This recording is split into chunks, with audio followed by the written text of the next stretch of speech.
All right, we are live.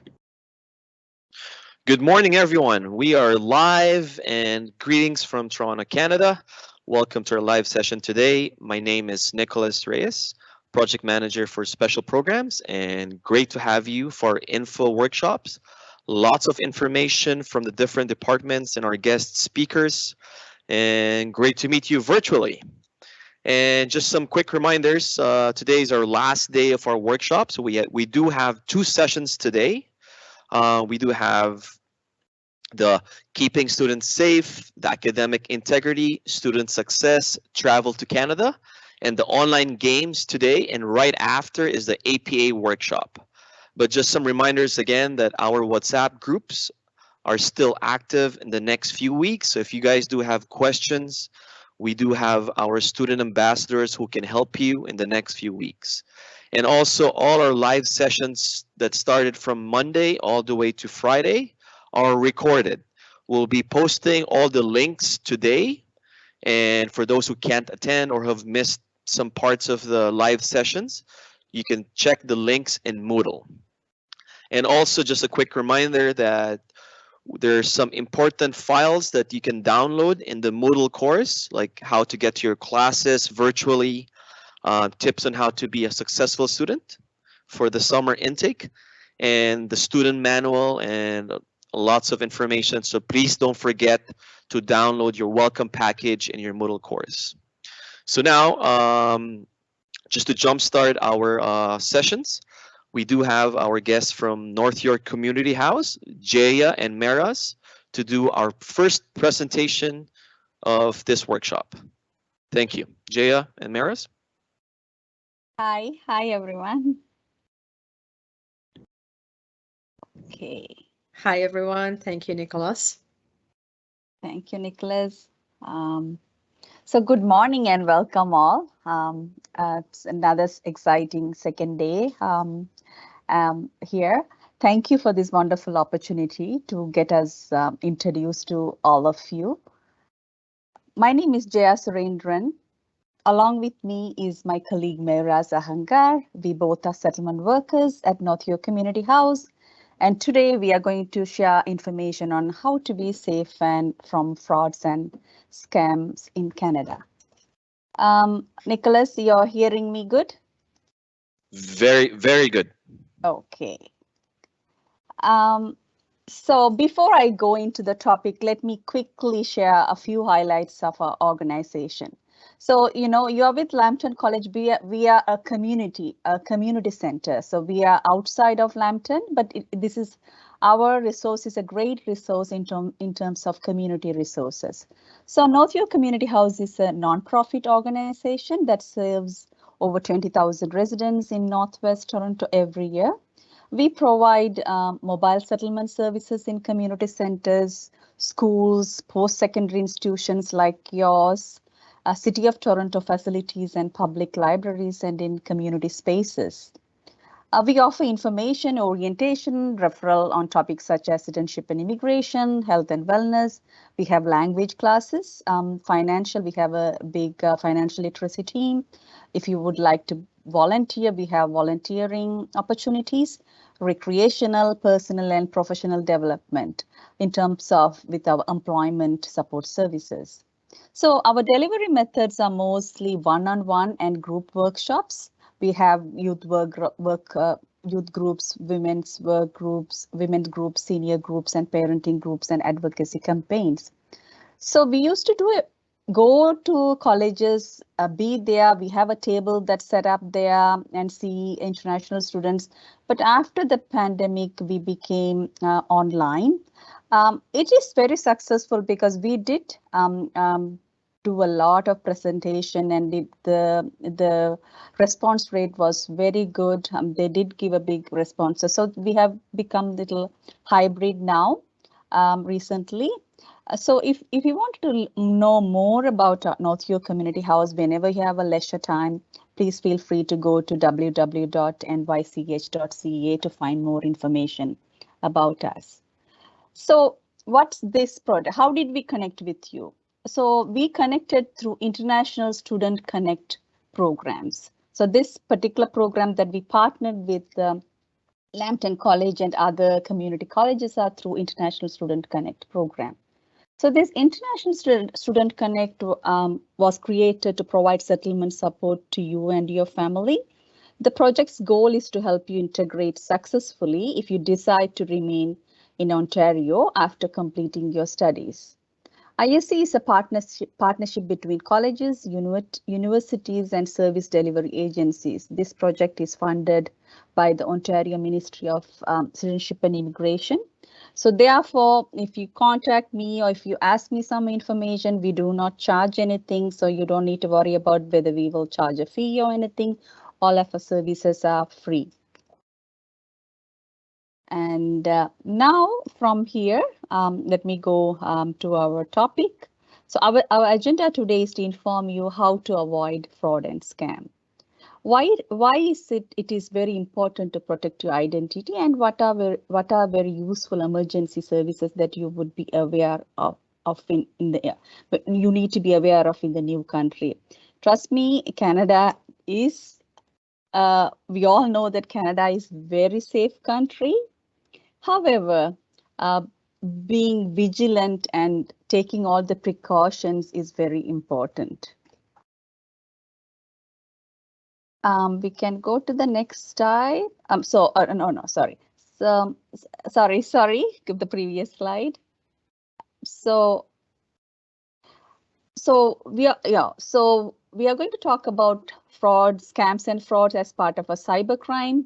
What are the types of scams during COVID? And we know that especially during COVID, these scams got really increased. How to identify scams and protect yourself. What to do if you are a victim. And then here are the common types of fraud and scam. I'm not going to go into detail.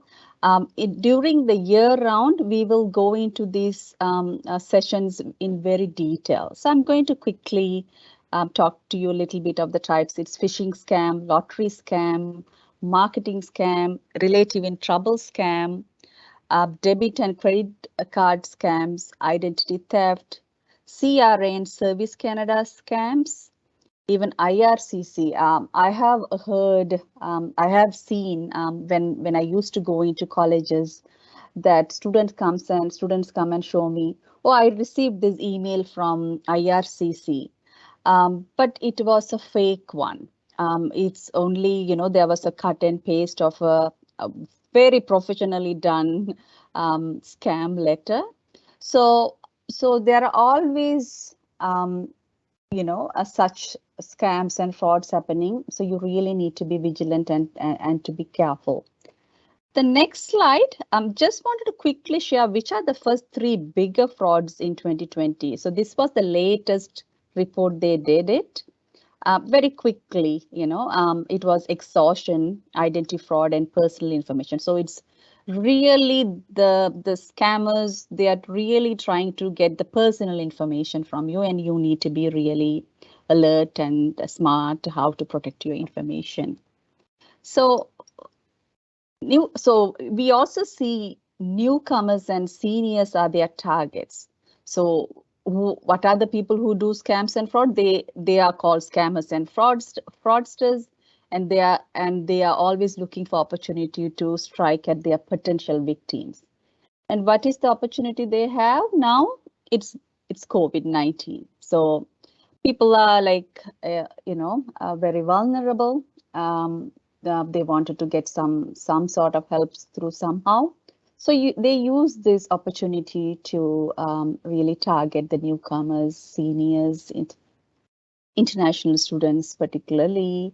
So you just to be very careful and vigilant enough.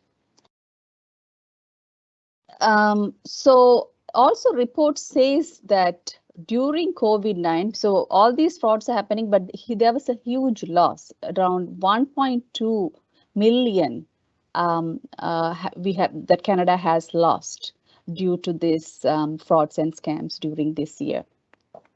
So I just wanted to show a little bit of stats there. It's not to take it very lightly, because there is, increasingly a lot of frauds and scams happening during this time. So how to identify frauds and scams?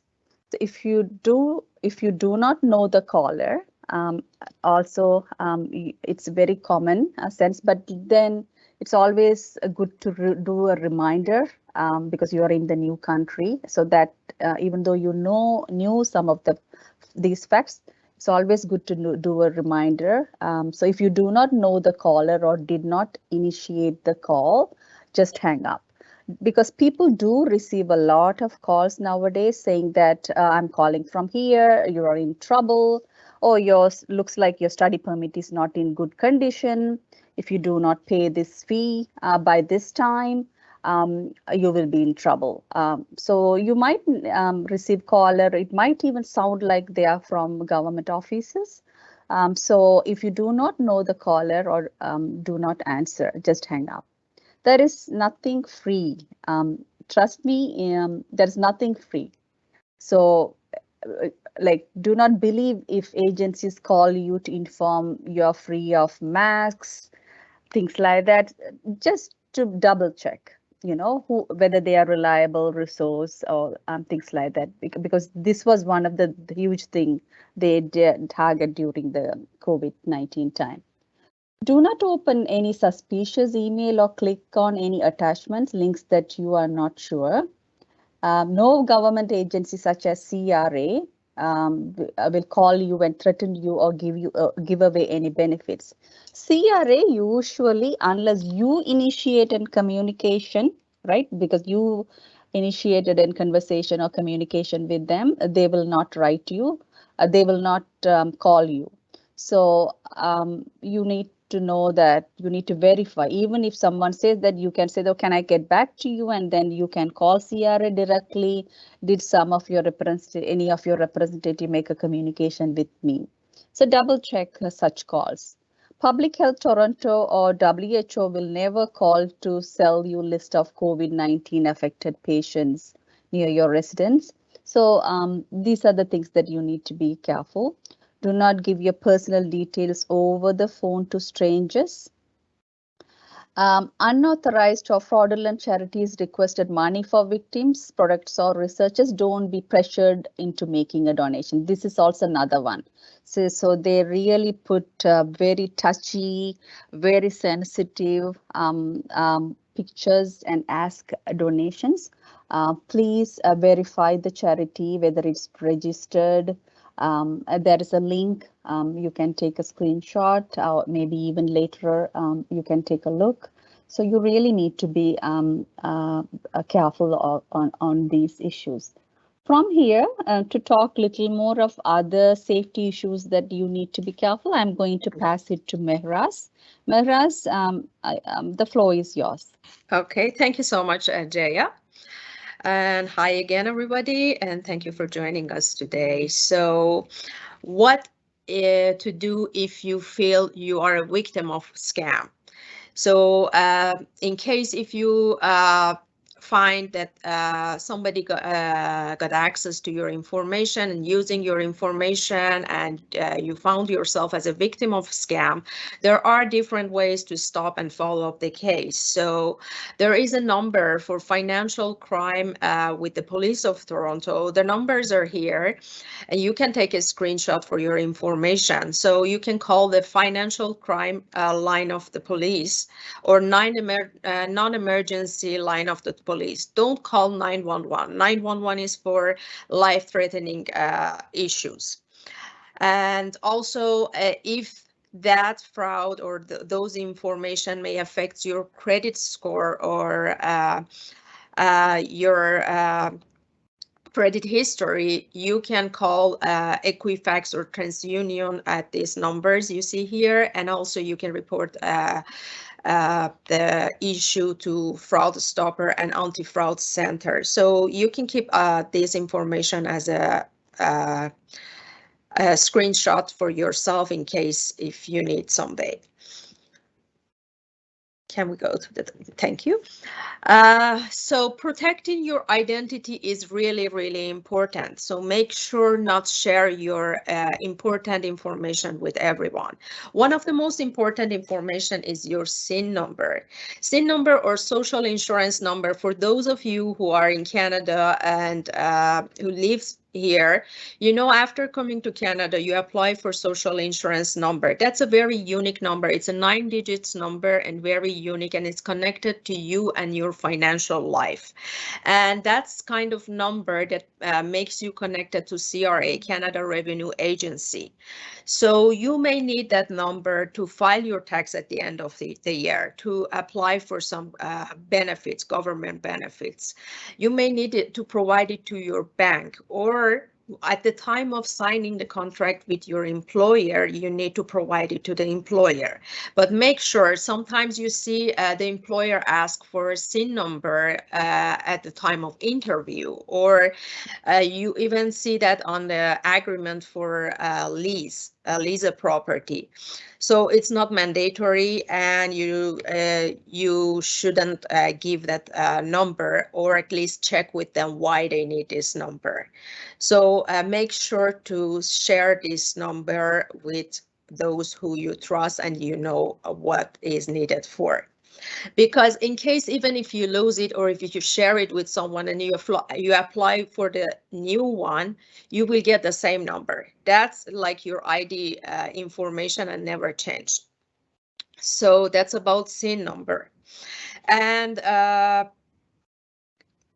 check your bank and credit card statements regularly, because that's important, because sometimes somebody is using your information and you won't realize that it's very hidden until you check everything very carefully and then realize, oh, there is something that I was not aware of and it's not familiar to me. So check with your bank and credit bureau. In case if your wallet is lost, cancel all the cards you had there. Like, it could be your bank account, bank related cards or credit cards. Call your bank or credit company to stop your card and issue a new one.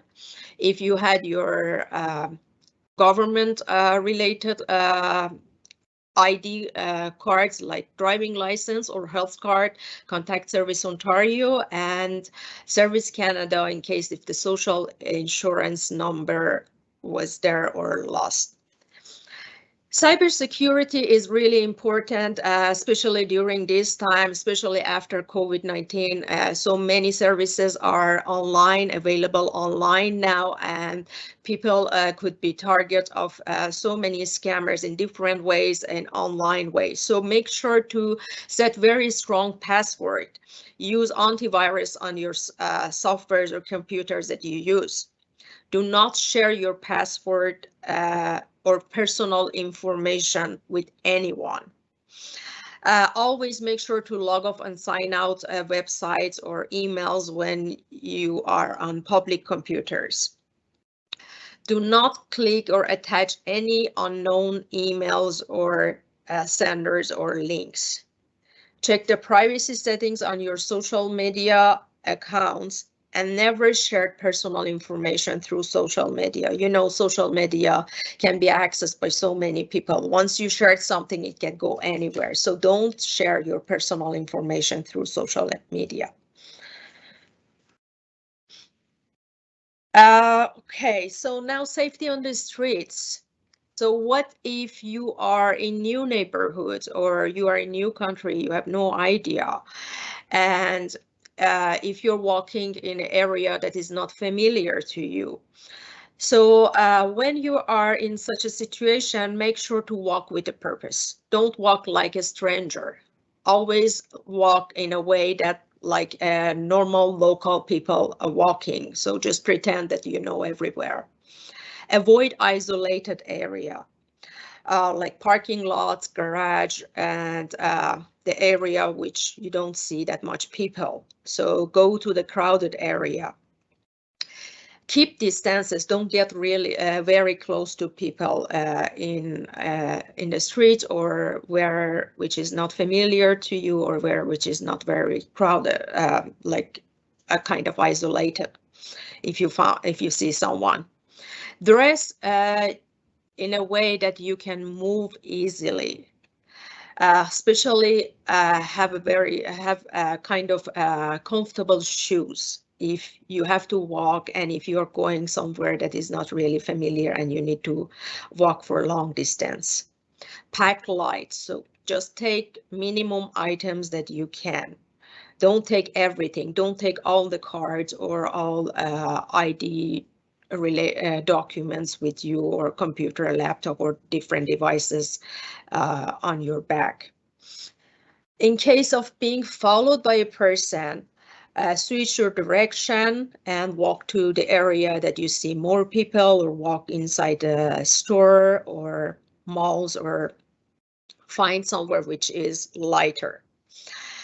And if you feel you're being followed by a car, don't get close. And even if someone asks address, so don't get close to the car.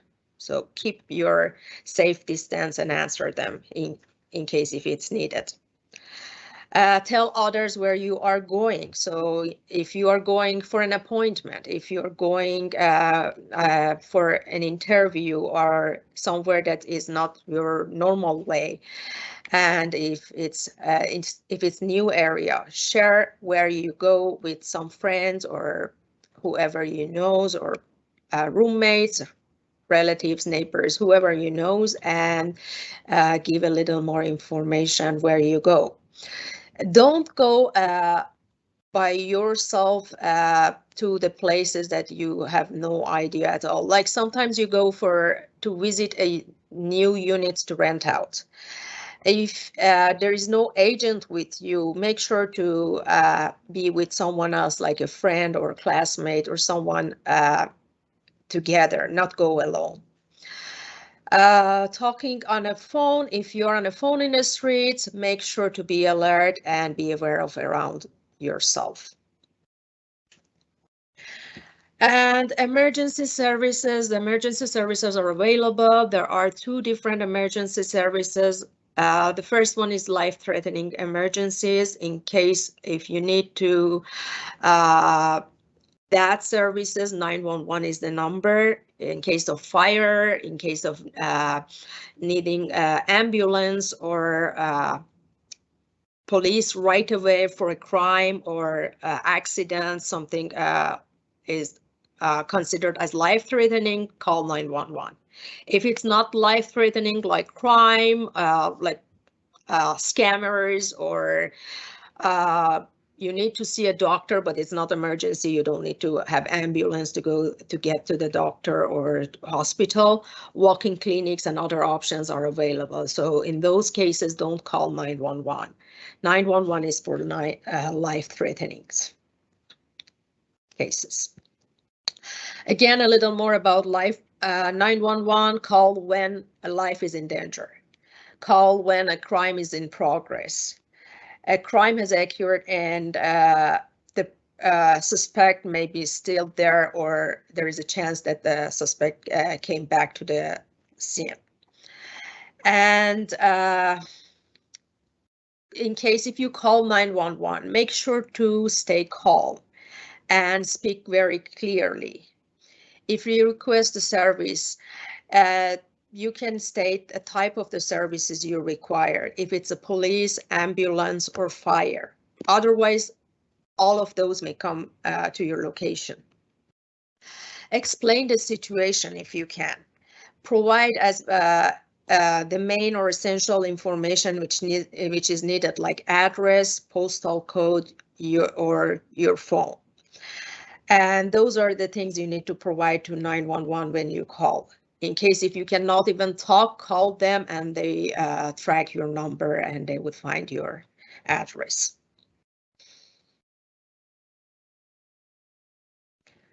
Okay, again, there are numbers like life-threatening 911 and other numbers to report a crime, and Crime Stoppers. Here you can get the numbers. and call them in case if you need them. So yeah, make sure to call the right numbers, depends on the situation.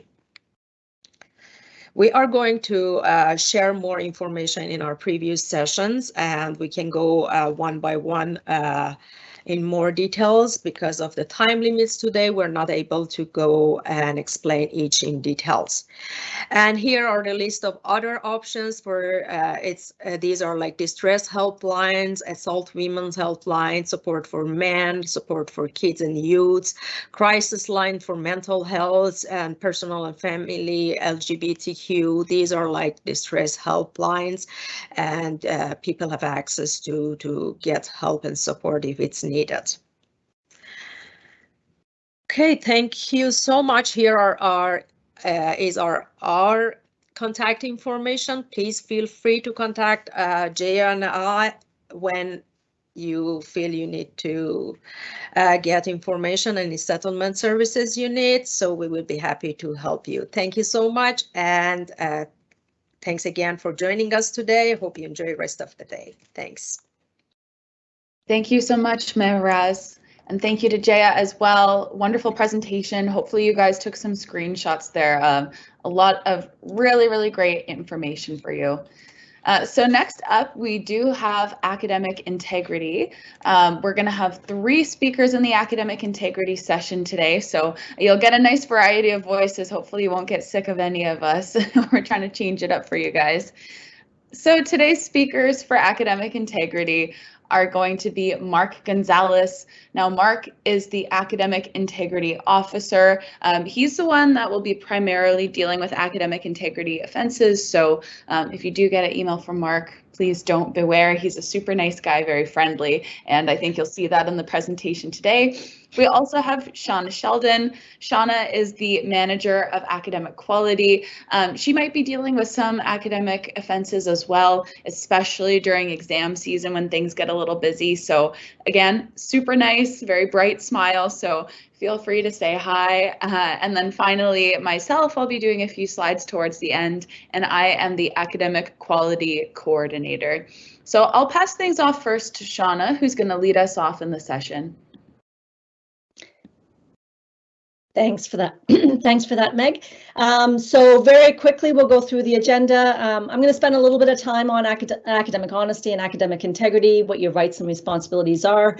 And then I'm going to turn things over to Mark, and he's going to go into the evaluations, do's and don'ts, plagiarism and originality, APA documentation standards, and he's doing a session on APA specifically at 11 o'clock today, and I encourage you to attend that.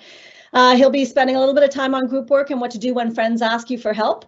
And then some information about other resources that are very important to you. And then we're going to turn things over to Meg. She'll be talking about some other things to remember. Oh, and student rights and responsibilities. I'll give you a little bit of information about that. We don't want to spend too much time on the rules and the policies and all that stuff. We do want to give you all the tools today to make sure that you are fully aware of what is expected of you and what you can expect from us. So when we talk about academic integrity, what is that? There are 4 words that come to mind: honesty, fairness, accountability, and trust. These are qualities that are fundamental to academic institutions, and our job is to prepare you for careers in your field. If we don't have a culture of integrity in place, then we can't be assured that we have prepared our graduates for success, nor can you be assured that you have learned what you need to learn in order to start a career in your field. So that's what we see as very important. That's what we take responsibility for. And when you think about academic integrity, so imagine if medical schools didn't have a culture of integrity. Would you trust a surgeon if there were no mechanisms in place to ensure that they earned their degree? Obviously not.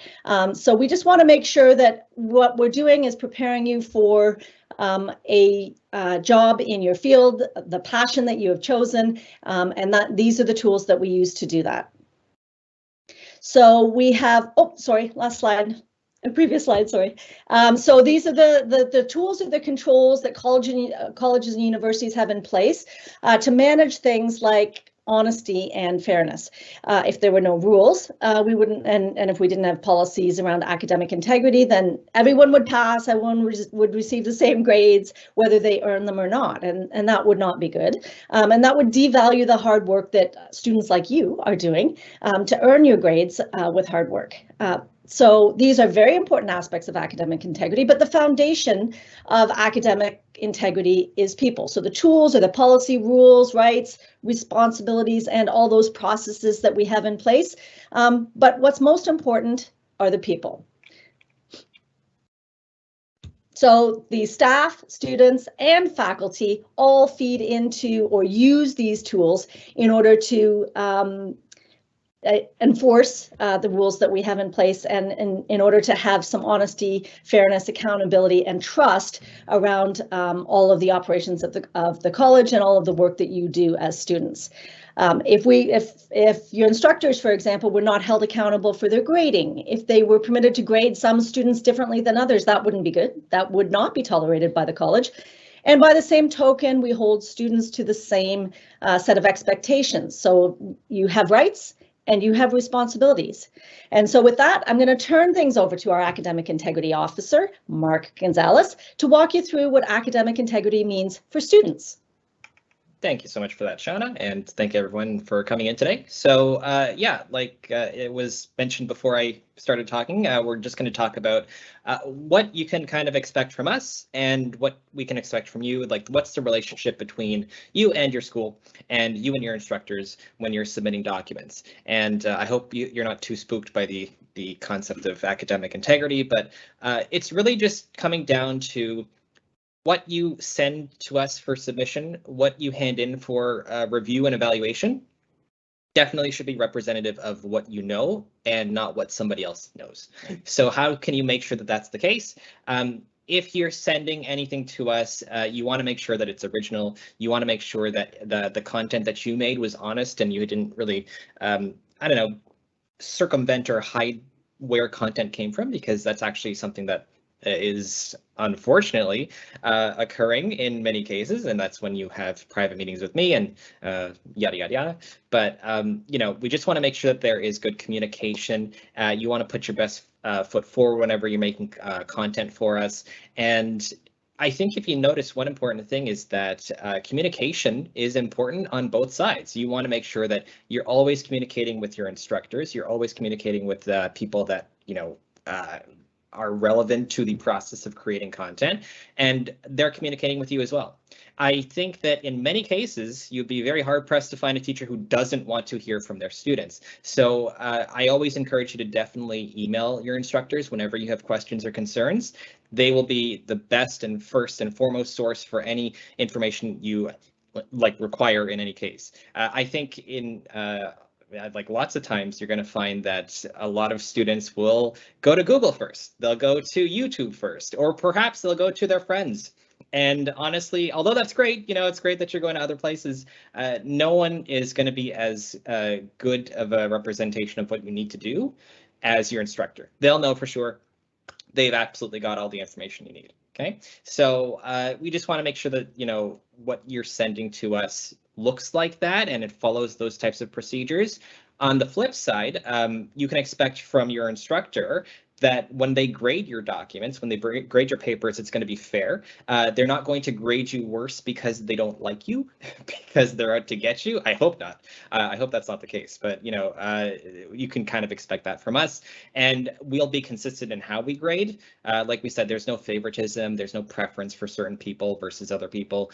You're graded based on certain metrics. If you hit those marks, you're going to get those grades. And like we said, communication is always very, very important. Okay. So let's turn it to actually, you know, what are we going to do for tests and what are we going to do for assignments? So first of all, talking about tests, when you sit down for a test in a physical classroom, eventually down the road, that's going to happen later on in your terms, but a lot of the stuff you're going to be doing is online, of course. So you're going to get evaluated online. And when you're being evaluated online, it's very, very important that you follow the instructions of the instructor in that specific class, because, you know, sometimes things are a little bit different between evaluations. So just remember that whatever the teacher says in terms of policy, that's what you should be following as you're actually doing the test.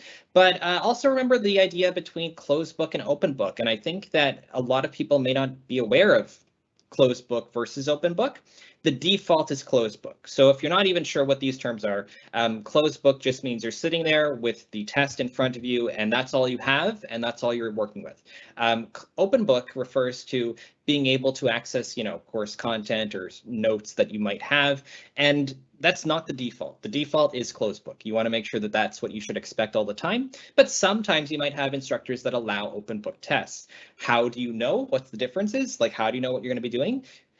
Why not ask your instructor, right? Just based on what we said in the previous slide. It's always good to keep that communication open and check. You know, if you're unsure about anything, don't just assume.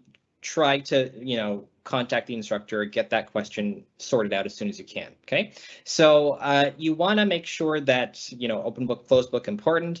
Now the next thing is knowledge versus application. I think a lot of people, when it comes down to it, and we're going to talk about this more in a few moments, but it's all a question of how do we know that the stuff you made represents what you know? And is it what you know, or is it referring to perhaps, I don't know, content taken directly from other places? And then we're moving into plagiarism.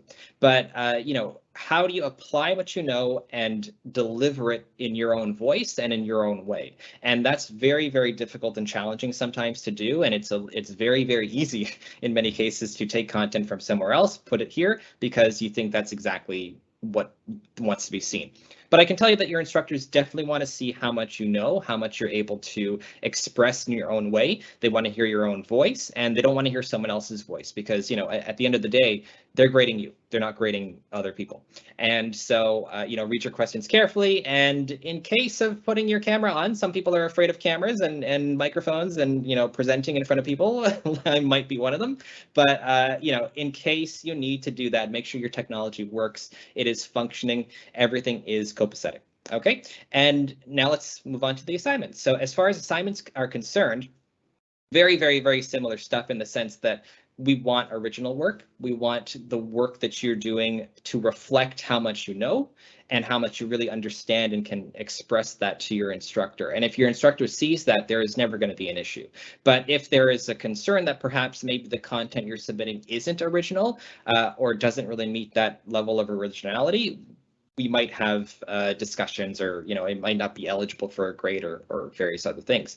But the next thing is, you know, you want to make sure that you're not sharing your work with friends. We're going to talk about that a little bit later as well.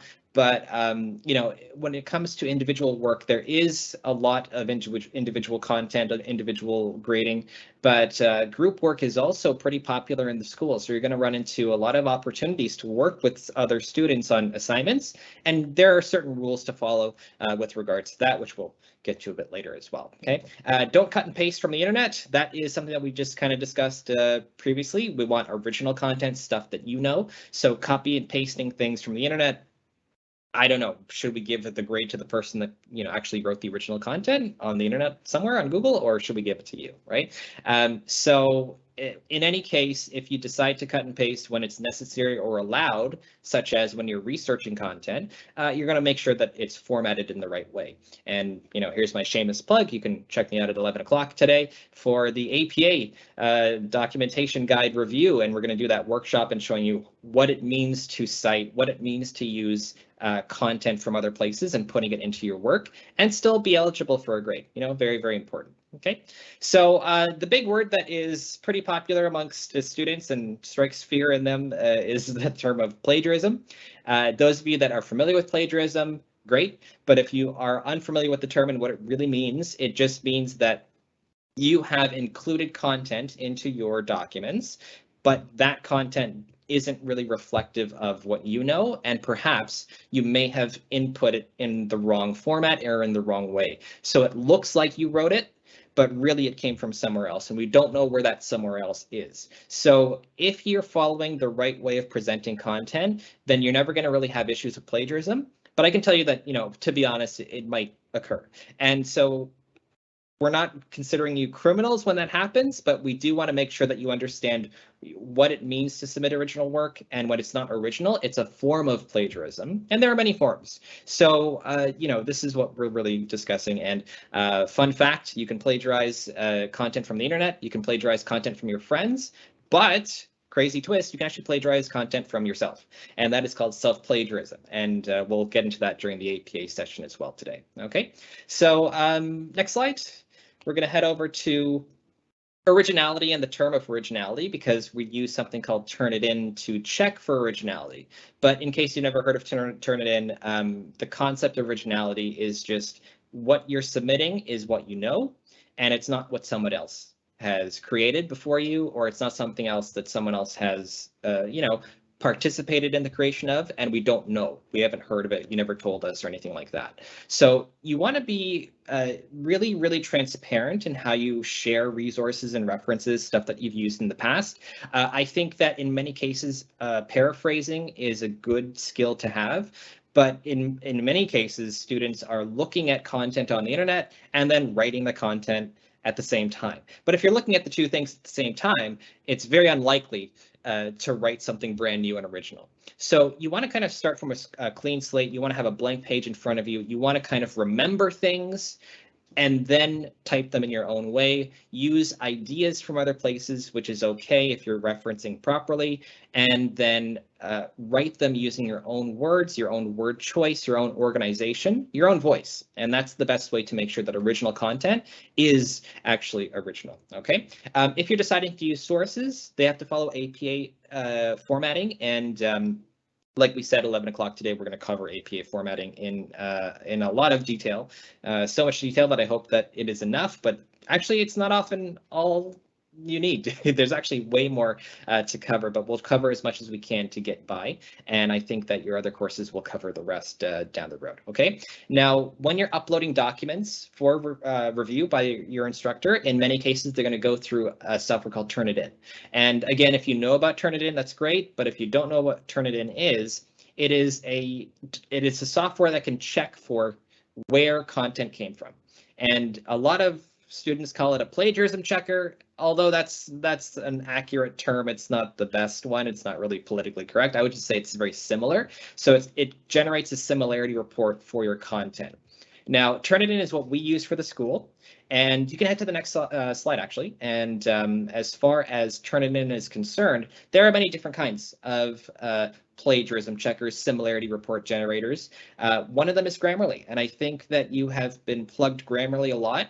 Grammarly is great. Love Grammarly. Don't want to say anything bad about Grammarly. However, Grammarly is good for checking your grammar, checking your content, making sure that the content you're writing is like organized in a very sound way. But it's not good for checking for similarity, right? It's not good to check if there's any plagiarism there. Turnitin is the only one that we recognize as official. So a lot of students, they tend to upload to Grammarly, check for plagiarism. It comes up as 0%. They're like, okay, good. Fantastic. And then upload to Turnitin, and it's like 48%. And, you're like, what? I can't believe this happened. How did this occur? So we only consider the Turnitin reports as accurate. Grammarly is not accurate enough. I would just discourage you from using it to check for similarity. Okay. And as far as APA is concerned, we're good. Thank you for jumping back in the slides. So as far as APA is concerned, if you're brand new to the term APA, I'm not, like APA, what does it even mean? Check out our session at 11 o'clock today. We will go into detail about what APA is, why you need it, why it's good for you and your best protection from any kind of plagiarism accusations, and, making sure that you're making original content. If you know APA, you're golden. So this is really, really, really important, and I really encourage you to attend that session a bit later today. And if you need any additional help, you can always check the workshop that we have, and also the Tutoring Center has a lot of great experts for one-on-one APA sessions as well. Those are often very enlightening, and I think they can definitely help you if you need additional support. Okay, so as far as what Turnitin looks like when you're uploading to Turnitin onto Moodle, you're going to have a link, right? Like, it's not a software that you just have access to per se. you'll access Turnitin every time you submit a document to your instructor. And so you're going to get a link for, in this case, you can see one for practice Turnitin submission. So you would click on that link and then you go to the next page, which is the actual place for you to upload your documents. When you upload the document and you follow the procedure and the terms and conditions, you accept all that stuff, then you're going to see a little red little bar there, and it says, I think 100% in this case.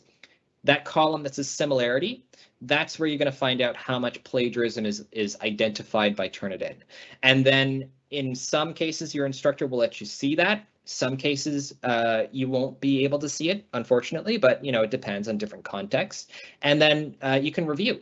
And if you're lucky, and if your instructor allows it, you can actually go back, modify your document, take all that similarity stuff out, make new content, upload it again, and see if the number goes down. So this is the way that you can use Turnitin. It's not really a software that you can access anytime. It's based on a per assignment basis. In case you're wondering, I think that's a question I got pretty often in the past. Okay, so that's how Turnitin works. And then when you open up the Similarity Report itself, it highlights all the areas where content matches with other content on the internet. And so in this case, you can see many different colors here. It's a wonderful, beautiful rainbow. I hope you have sunglasses for the many colors that you're seeing in this rainbow here, but you don't want a rainbow, right? You want black and white. You don't want anything to show up. When things show up as highlighted, that's your concern. That's what you should eliminate or remove or modify. And if it's just black and white, you've done a really great job of making original content. So this is what you should be using. Don't use Grammarly to check for similarity, and really focus on Turnitin, okay? And then let's keep on moving. So now let's say, for example, you heard all of that stuff, it went into your brain, and then you accidentally click delete, and then it's gone. And you forgot all about that stuff, and now, unfortunately, you have submitted content that comes up as similar to other content, and you had lots of chances perhaps to upload, or maybe you didn't have a lot of chances to upload, shows up as plagiarized. Then you're reported for academic dishonesty. Okay, so there are many reasons to get reported for that. You will be meeting with me in that case, and things get a little bit more serious, to be honest. But reasons that you could get reported are if you share content between students for submission, and it's an individual assignment, but you still share content. Very, very common.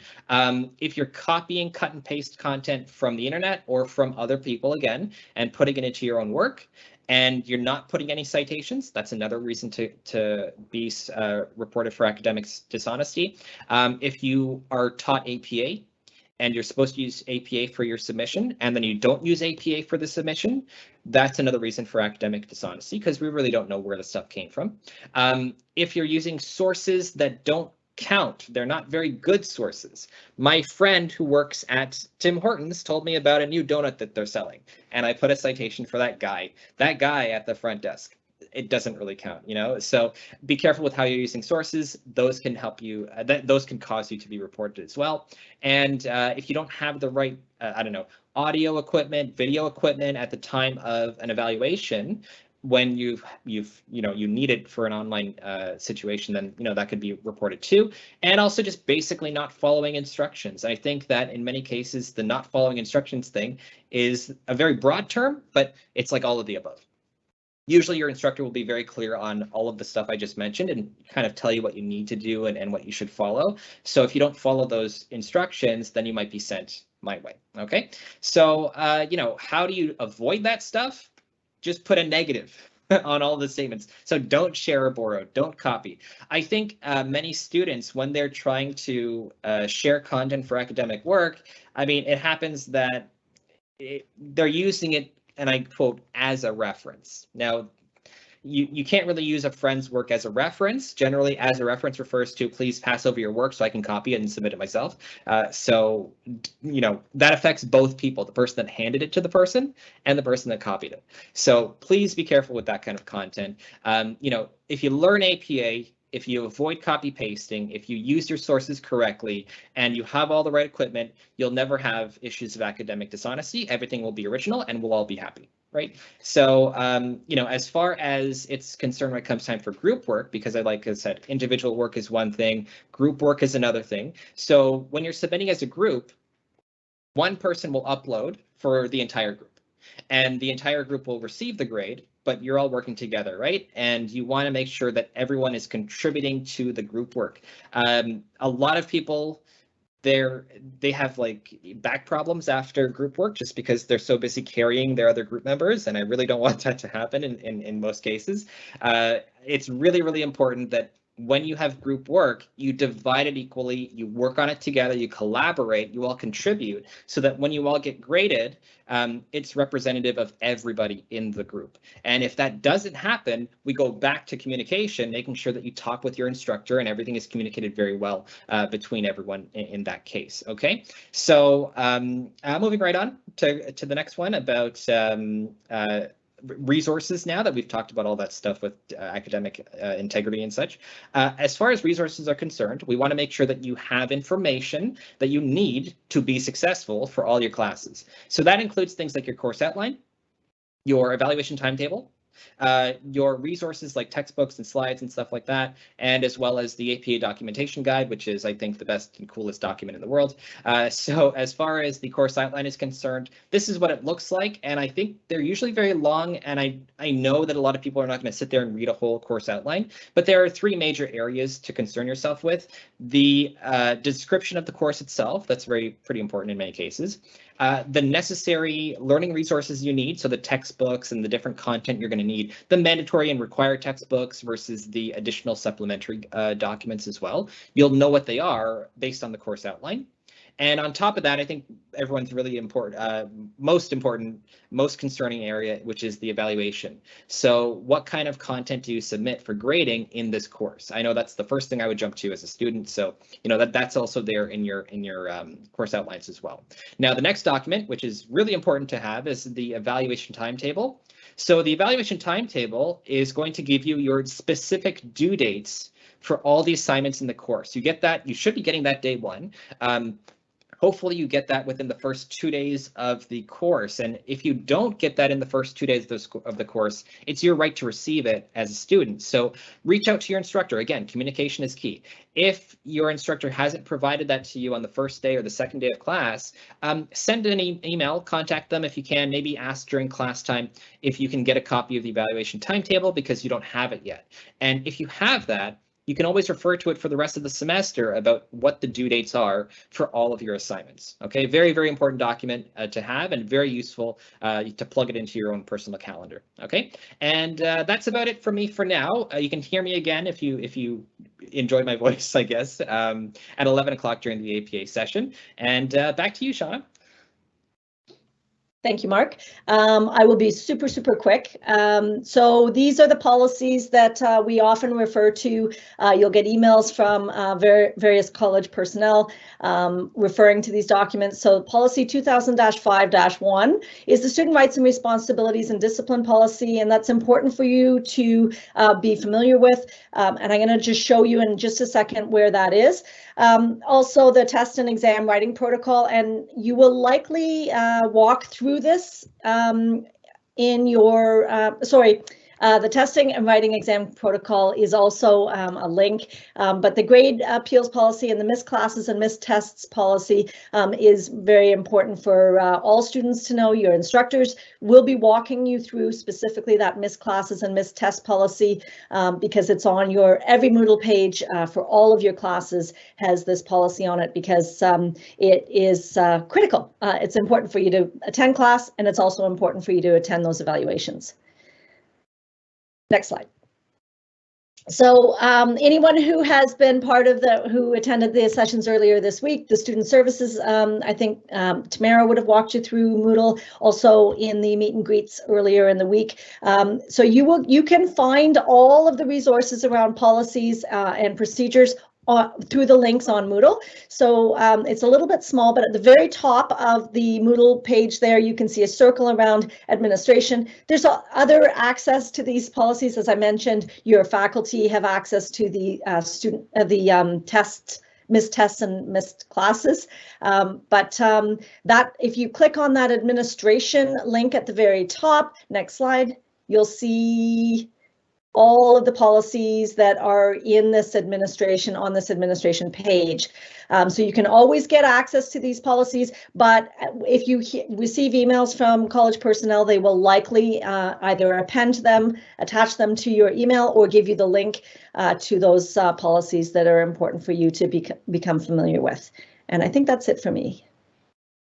Thank you so much, Shauna. And I'm also going to be really quick. I just want to pass on a few other things to note in terms of academic integrity and making sure that you're having a smooth time through your studies. You're not getting pulled into our office. So please do not share your login information. This is both for yourself. I mean, Jaya and Mayraz just talked about keeping yourself safe. It's just like that, right? You wouldn't share your SIN number. You also shouldn't share your login information to any of your affiliated school sites, whether that be My Lambton, the database, whatever else. You also want to keep your grades confidential. So don't be sharing around grades with other students, right? It's just kind of like asking for an academic integrity offense or for people to copy off you because they know that you're doing well. You know how your grades are calculated. It's important to understand what percentage of your final grade each assignment is worth and how that's going to lead to the final standing in the course overall. Also, don't share private information online. Again, this just goes back to keeping yourself safe. You want to make sure that you're setting things up so that your own information is private, it's yours. It's not making it easy for other people to hack into your accounts or copy off of you or anything like that. Also, use English only in the class. If you were at the session yesterday in Canadian culture, I talked a little bit about this.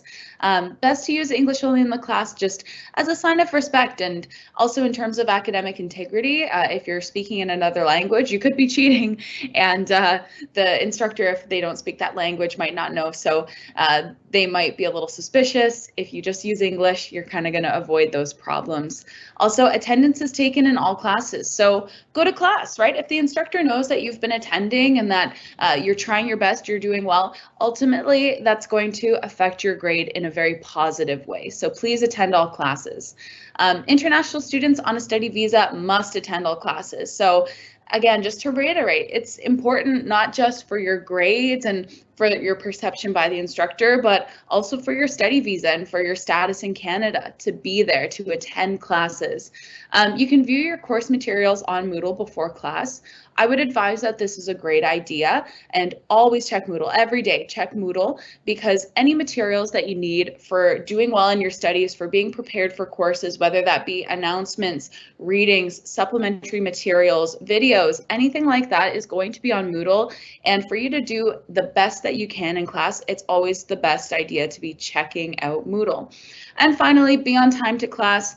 Not only is this a sign of respect to the instructor that you're punctual, you're there, you're ready to learn, but also it ensures that you don't miss any important announcements that might happen at the top of class. So that's it for our presentation. Thank you again. Just a plug here, don't forget to join us at 11 for the APA workshop. Mark is going to be leading us off on that one, and I attended it last time. It was really great information. It was jam-packed with stuff that you should know. Mark's giving the thumbs up. So come see us there at 11 for the APA workshop. I think you're really going to find it valuable. At this point, I would like to pass things off to my colleague, Prince Sharma, to talk about the Lambton College Tutoring Center. Take it away, Prince. Thank you, Max. Thank you so much. Welcome, students. Welcome to Lambton College in Toronto. I'm Prince Sharma, and I'm the Operations Coordinator of Learning Centers. So basically, we have two learning centers, Tutoring Center and Writing Language Center. So Tutoring Center helps you with your academic needs. You may need extra assistance with your courses, the topics that's concerning your assignments, your reflective journals.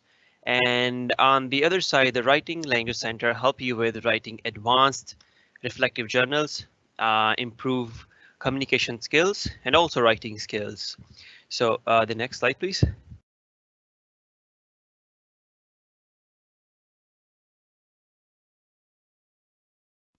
Prince, I think you just might have muted yourself by accident. Ah, so just now or on the first slide either? Now I can hear you, yeah. It was just when you moved to the next slide, you might have hit something by accident. Okay, no problem. Sorry about that. Sorry, students.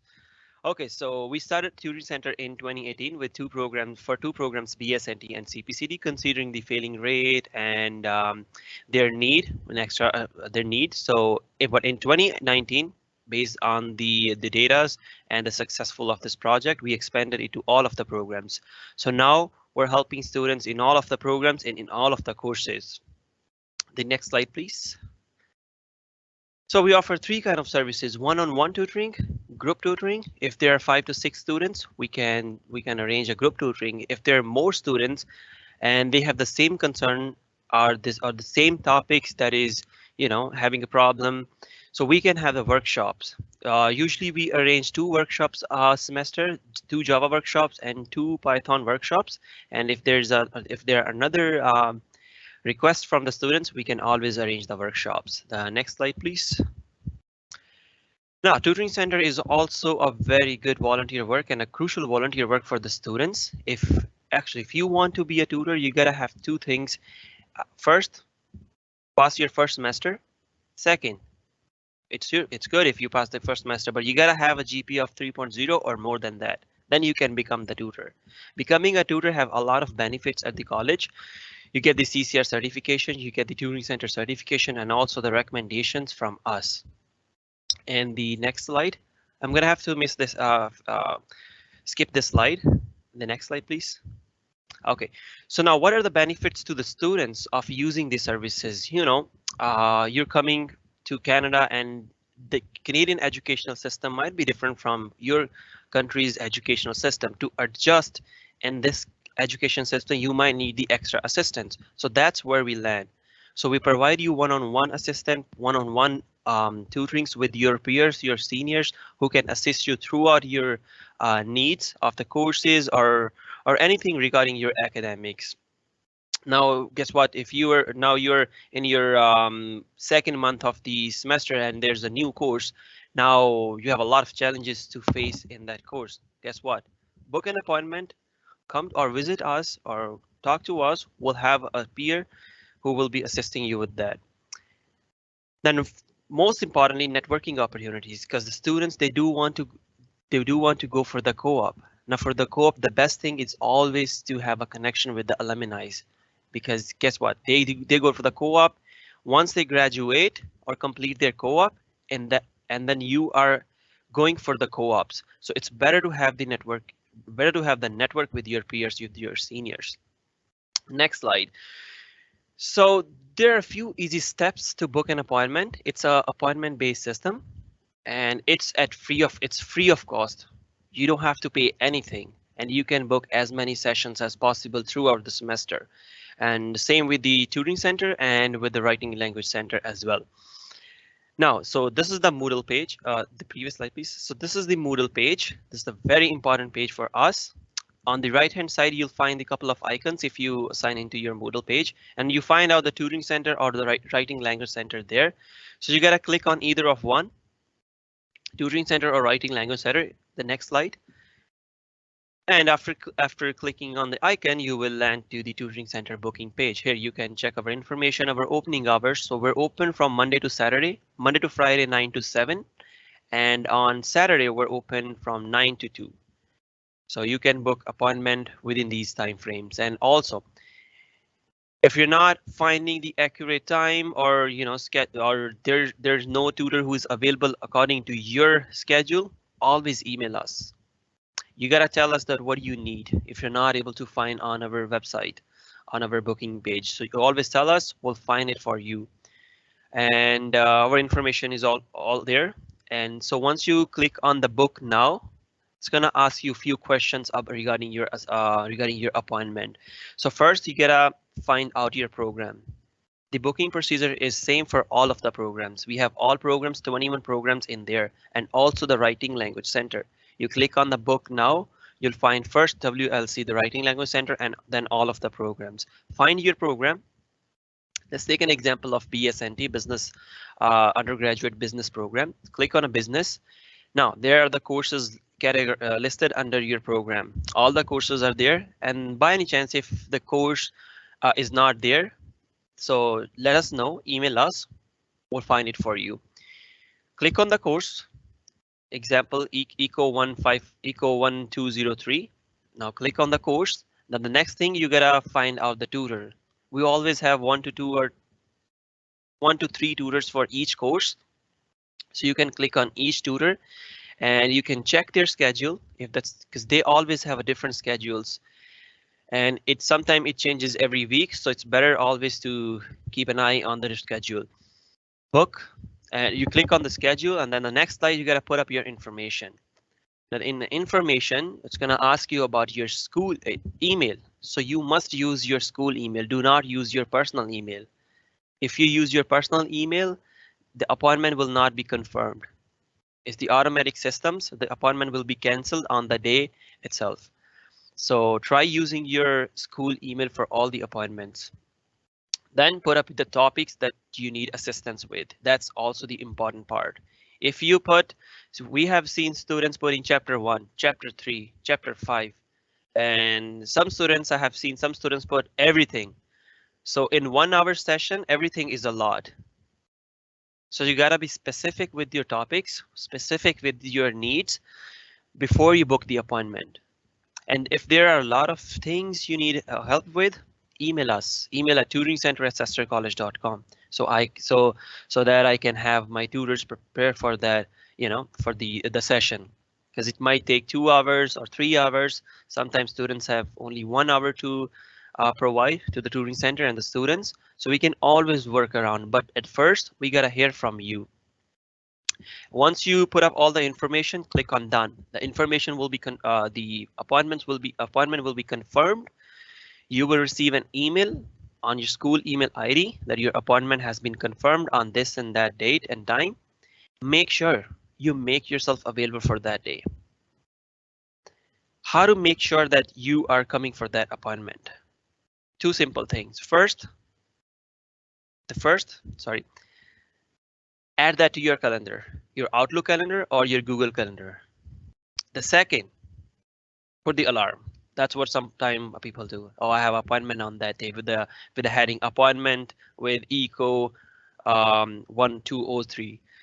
Because if you don't show up after 2 or 3 no shows, you're gonna be blocked from the system. Okay, and that's a long process again. So it's better always to show up. Now, students cannot book the appointment within 24 hours. So they gotta book before 24 hours to the scheduled time. They can either cancel the appointment within the 24 hours. And if there are unexpected emergencies or you want to cancel the appointment, always email us.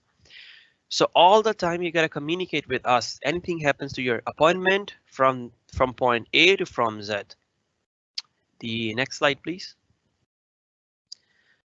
Now we know the tutoring services are really great. We have very great numbers since 2018 with the students. Students really enjoy taking the services. They improve their GPAs, and also our tutors are really great who are helping you. They have a good knowledge, good networking skills. But we're not the replacement of the instructors or your regular classes, and we're not helping students with completing their assignments. We do help them with the topics of the assignments, but not completing their assignments. So it is better you come to learn, not to complete your assignments. If we find out that you have here for completing assignments or your tutor mention us, we're gonna have to talk to you about this because this is what we are. We want to help you with your topics, with your learnings, not to do your homework or create your class projects. And the next slide, please. And here's our information. We'll always email us tutoringcenter@sestercollege.com, or you can also email me prince.sharma@sestercollege.com. You can call us. It's my extension 8076, and we're also on LinkedIn, Tutoring Center, LCID Tutoring Center. You can search, and if you would like to visit us, please come. We're located in 271 York Glen Boulevard, 2nd floor on the right, in the front of room 218. You'll find us, no worries. And thank you so much, students. Thank you. Thanks, Meg. Thank you very much, Prince. And I'd like to pass things over to Jimt Dawes. Jimt is going to talk about the Lambton College Alumni Association. Go ahead, Jimt.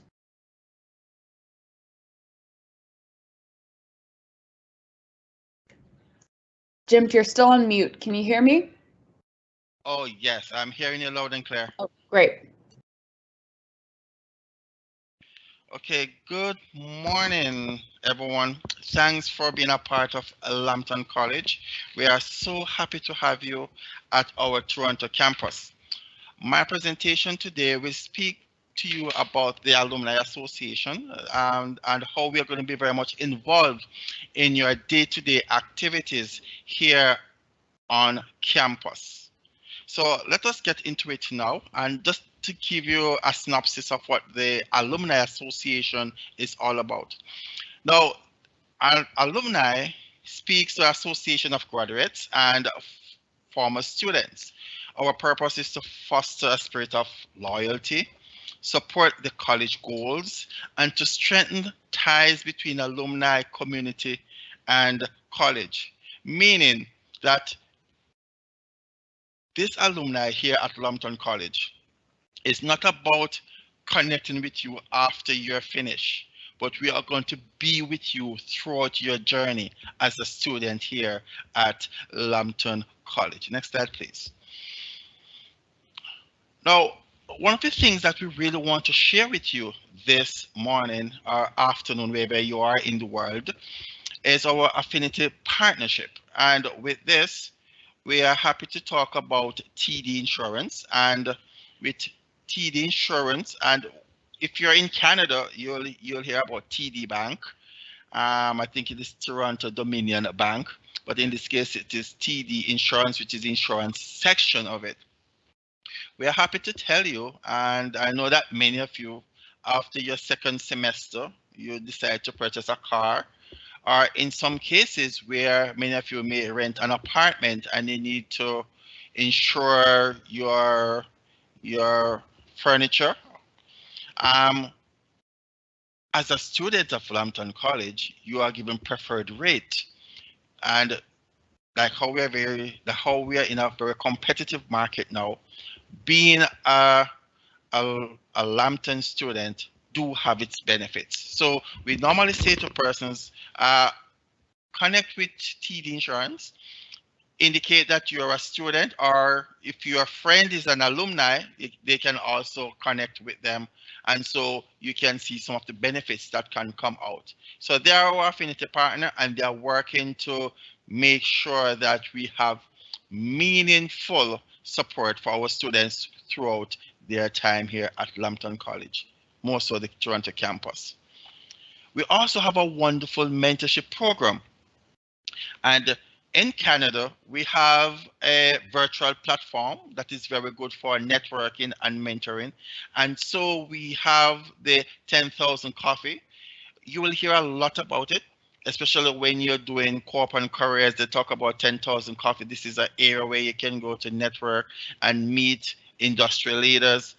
But also it's an area where you can go and connect with the thousands of other students that are on different campuses. And one of the things that are coming to this platform is to look for some of our successful graduates who are working in different organizations and to connect them with us who are currently within the school setting so that we can create that environment where you can network, you can understand what is happening in the workforce, and who knows, through this connection, you can get one of the best jobs that are offered in our province or even anywhere in Canada. So yes, we have the 10,000 Coffee. It is supported by RBC, and it's, as I said here, it helps to connect students and recent graduates in an experienced alumni and industry setting. I must say to you that we have a meet and greet hour, or sometimes we have a meet hour. We call it a fireside session. And we are going to be using this in this semester and future semesters to have very informative sessions and for you to get a sneak peek as to what it is to work in the various industry. So make sure you listen out, and we will be sending you links as how to join our 10,000 Coffee very shortly. Now, this is something that I just really want to share with you. I want to share this with you now because I think maybe in the next 10 years, you could be very much eligible for the Premier Awards. And what is this? It recognizes the social and economic contribution that Ontario college graduates make to the province and throughout the world. And it's presented annually in Toronto. They recognize graduates in the following of business, community service, creative arts and design, health science, recent graduate, and technology. What happens is you will be competing with various colleges. So it's not just students, it's not just graduates against graduates. We will be competing against the George Brown, the Seneca, all of the colleges that are in Ontario. But the thing is, based on your level of volunteerism, your level of your entrepreneurial goals, how you have impact communities, you could find yourself becoming a Lambton nominee. And I must just say to you that this morning we have been looking at quite a number of these possible candidates that we could nominate going forward. But we want you to understand this from now so that you can gear yourself in not only just giving back, but to know that we will acknowledge and recognize you for your work and your worth in the future.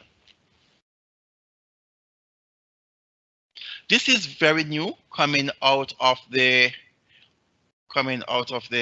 Alumni Association, and that is the reason why I am here.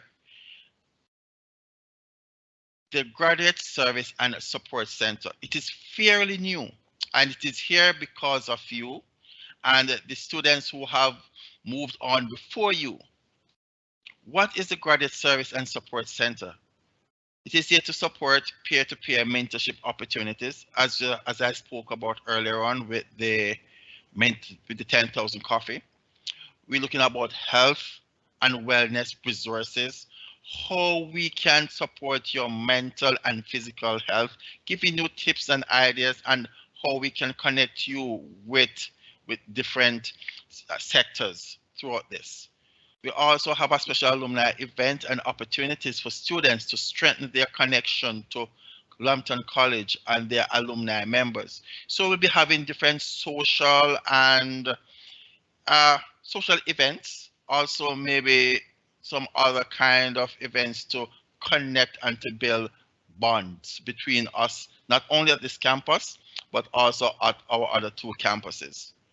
Resources to assist students and alumni to enhance graduate careers in Canada.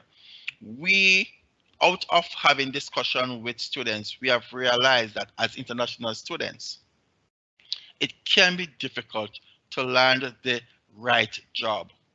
We are not guaranteeing you the right job, but we can assist in helping you to understand as you transition from a student to a graduate by getting your postgraduate work permit. How do you prepare yourself to get into the job market so that you can pivot yourself in going through this process to get your residency?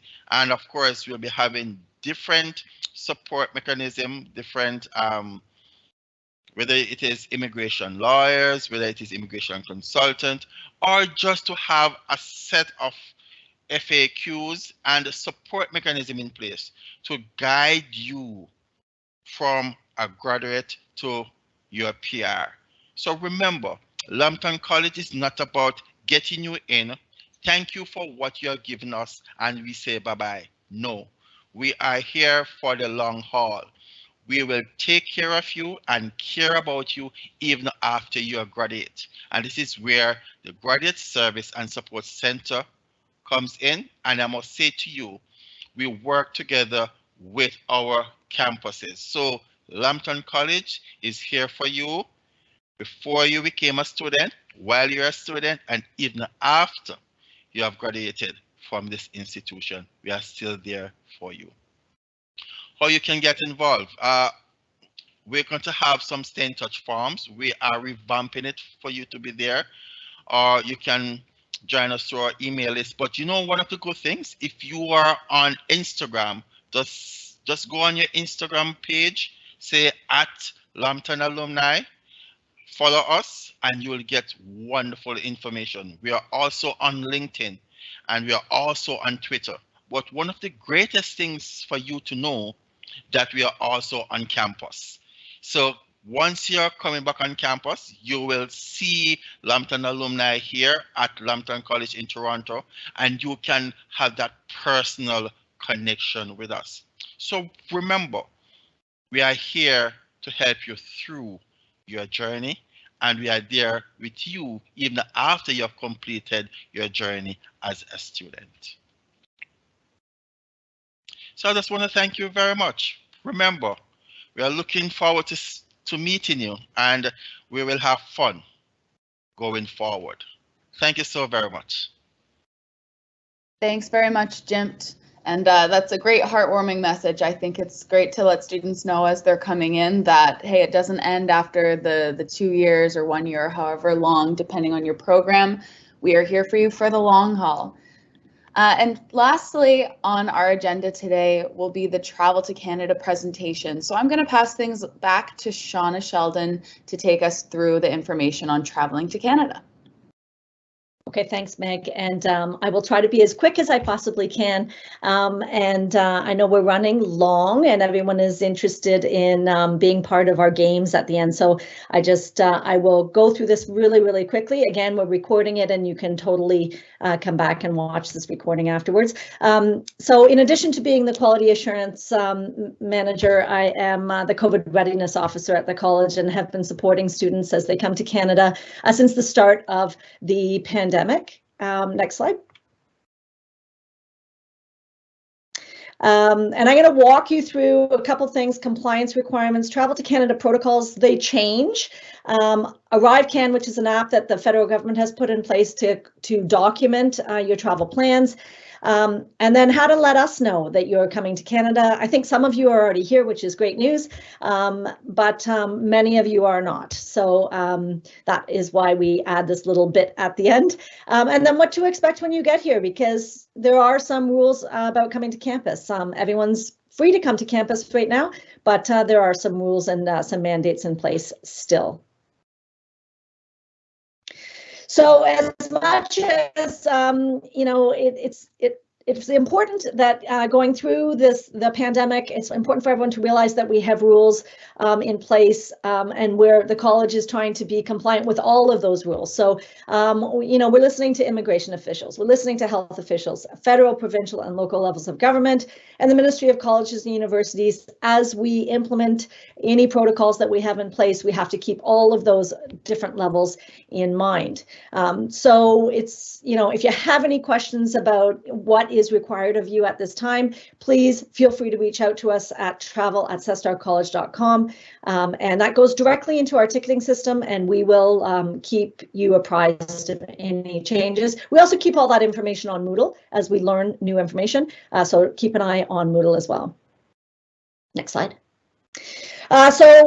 As you may or may not know, IRCC has said that the time you spend studying online from outside of Canada between May of 2020 and August of this year counts towards the length of your PGWP, and so you do not have to travel immediately. All Term 1 courses are online, but we are fully expecting the majority of the classes to be on campus in the fall of 2022 term, so it's important that you travel when you can. Next slide. And these requirements change. So when you are actually, there was a recent change to these requirements. It was up until recently, you needed a negative COVID test before boarding a flight to Canada. That is no longer a requirement unless you do not qualify as a fully vaccinated traveler. But for the most part, since January 15th, everyone traveling to Canada has been vaccinated. You do need to be vaccinated unless you have exceptional cases. You need to upload your supporting documentation to ArriveCan. You also need to upload that documentation to the ticketing system at the college. You need to use that the ArriveCan for all that documentation. It is required because you'll have to show that at the border. You need to complete an arrival COVID test if selected. So it's random once you get to Pearson. And then you also have to have a quarantine plan just in case, you know, when you arrive, you don't qualify for that fully vaccinated traveler, like you don't qualify as a fully vaccinated traveler. You it could be just that you test positive when you arrive here. So you just need to have a plan, a place where you can isolate when you first arrive here. Oh, sorry, I should mention that if you are traveling with unvaccinated family, you can just reach out to us and we have supports for you if you need a place for quarantine for that reason. These are the accepted vaccines. Maybe take a screenshot of this, but I think for the most part, this is not an issue. These have been approved by the World Health Organization, and most of these vaccines are available outside of Canada. To qualify, you need at least 2 doses of an accepted vaccine or a mix of 2 accepted vaccines, and at least 1 dose of the, Johnson & Johnson vaccine. It only requires 1. The final dose, this is important, the final dose of your vaccine has to be at least 14 days prior to the day that you travel. This is just a very quick, this is a link to the ArriveCan app. It's very straightforward, but you will have to provide a number of documents to the ArriveCan, including your vaccination certificate. You'll have to attest to the fact that anyone who's traveling with you is vaccinated. When you get in there, it's pretty straightforward. This is how you let us know that you are coming to Canada. So you'll hit support.cestarcollege.com, the link on the Moodle page. You can see it in the navigation pane there, or you just put in support.cestarcollege.com. And next slide, you'll log in using your Moodle credentials, and then you'll just choose travel letter request at the bottom of the list there. And you'll be required to fill in a form. Next slide, please. So you're required to give your name, number, student permit info, vaccination information, your quarantine location, and then your travel details. We just want to know that you're coming, and then we'll issue you a travel support letter that you can provide to the border officials when you arrive. When you arrive, the Border Services Officer will be asking for your reason for traveling to Canada, and that's going to be your letter. You're going to show them the letter that we are going to be emailing you to your My Lambton address.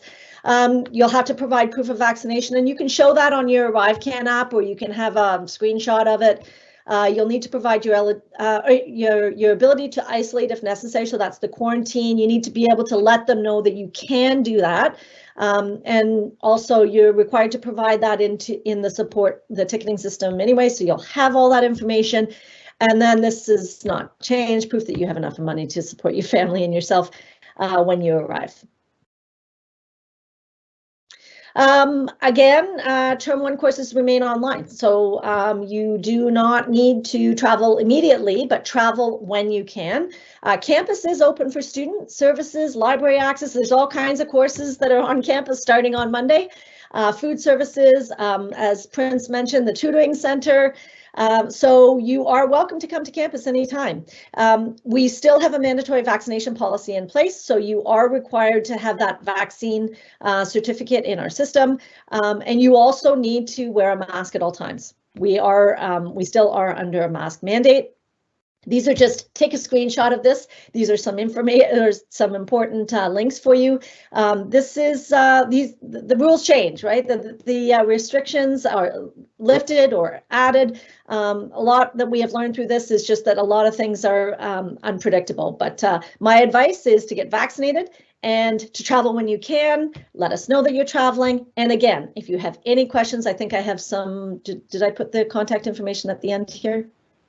Yes. If you have any questions, reach out to us at travel@cestarcollege.com. You can also reach out to Student Services. If you have questions about immigration or any of your travel, your study visa, any work permits, anything like that, reach out to immigration@cestarcollege.com. It also goes into the ticketing system, and Melissa will reach out and book an appointment with you. And that's it for me. Awesome. Thank you so much, Shauna. So that brings us to the end of the formal presentation portion of this. The final thing that we have in today's session is a little game. So if you've been here all week, listening to the presentations, maybe taking notes in some cases. This is going to give you a chance to test your knowledge. So I'm going to bring up the Kahoot. I'm going to exit the slideshow at this point, but just get ready. You're going to go to kahoot.it, and there's a code that is going to show that you're going to punch in. So one sec here as I just pull this up. All right. So I'm sharing my screen. You should see the summer orientation. So again, you go to kahoot.it. It says so right here. There's a little game pin. So all you're going to do, punch in this website, www.kahoot.it, and then you can punch in the game pin 5013892. Join our game. There are prizes for this game, so the more people that join, the more you get a chance. Still waiting for players. All right, Brampton boy, we got the first one. We got Sharon, Shahaj. Great, I'm so glad people are joining. Jay Lau, Mariella. Now it's going. Edgar, Raphael, Byron, Jote here, Naleen, Nate, MJ, Saru. It's getting too many for me to say. So glad to see you guys joining in. All right, we're up to, well, nearing 40. I can see on my screen that we have 310 attendees to this session. Now it's 306. Some people are leaving. Maybe we can get 306 playing the game. Certainly getting a lot here. That's so great. I'm going to give you guys a couple more minutes to join. I know some people might still be figuring this out. So again, www.kahoot.it. The game pin is 5013892.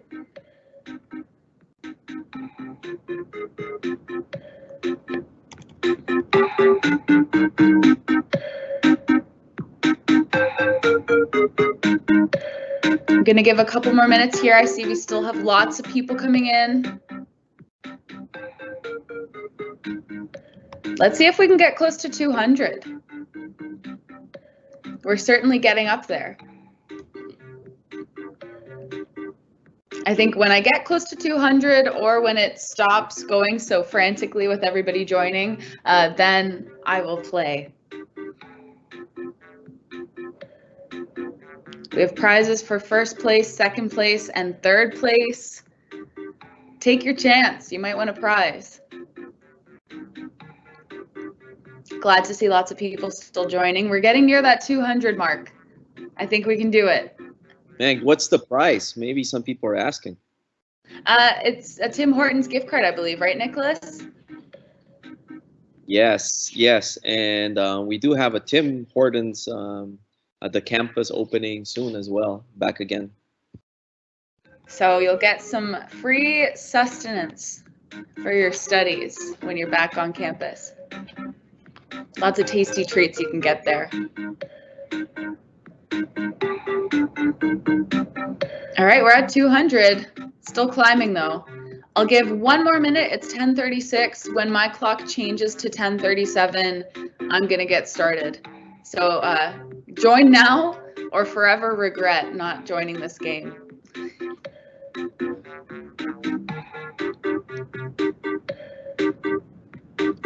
Still getting a lot of people. That's great. Still climbing up. You've still got time. My clock isn't at 10:37 yet.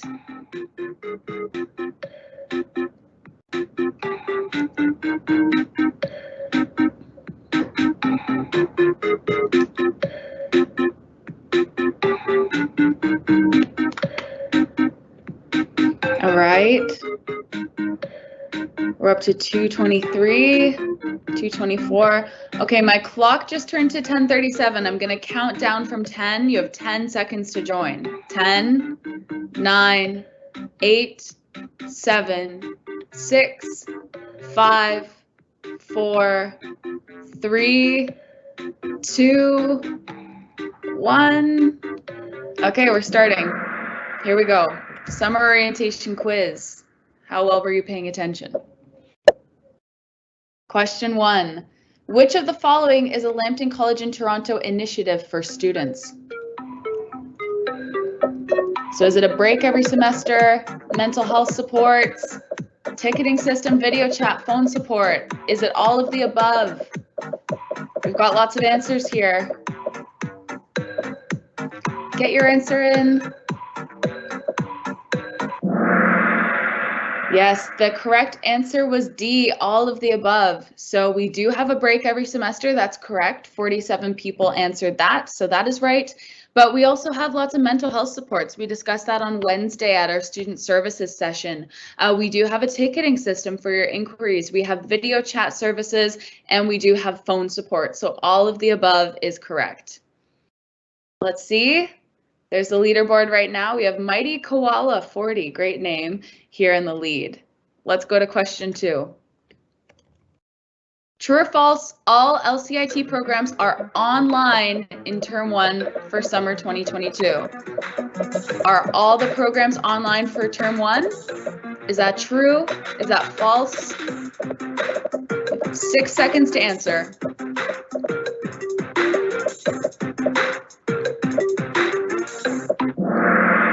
Yes, that is true. So all programs at Lambton College in Toronto are online for term 1 in summer 2022. Term 1 completely online. As you move forward, as you get to term 2, term 3, things are going to change, partially on campus or fully on campus. But right now for your term 1, it is all online. We still have Mighty Koala in the lead. Nice work. All right. Question 3, what is the best way to access the hidden job market? So if you were in yesterday's session, Peter talked about this in terms of co-op. Is it job boards? Is it dropping in? Is it networking? Google. What's the best way to access the hidden job market?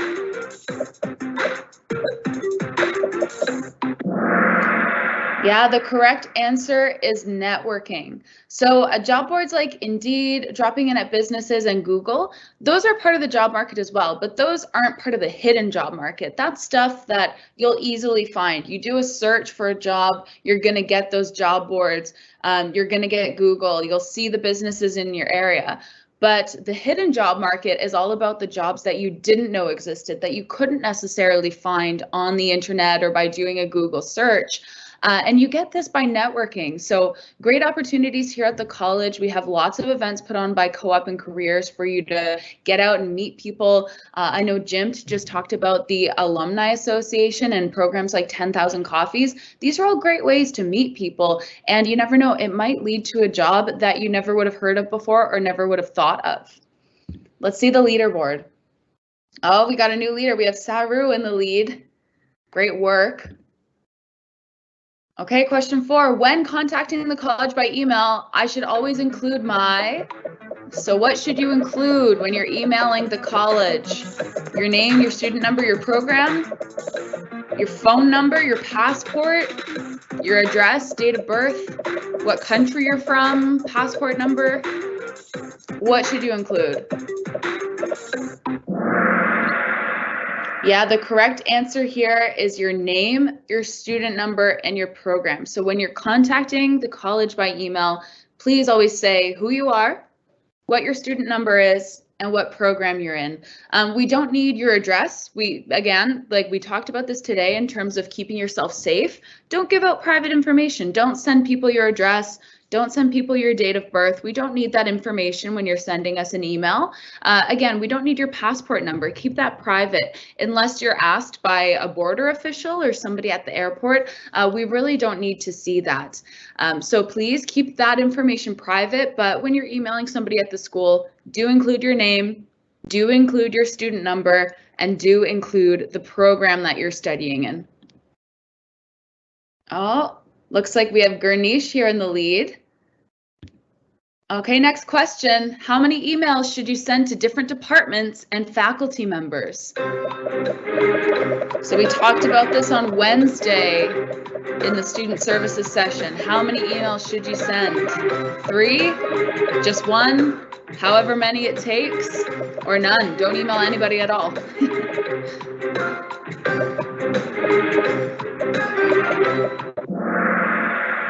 Yeah, the correct answer is just 1. So for those of you that said 3, you might be thinking of the ticketing system. The ticketing system will allow you to put 3 tickets in the system at once, no more.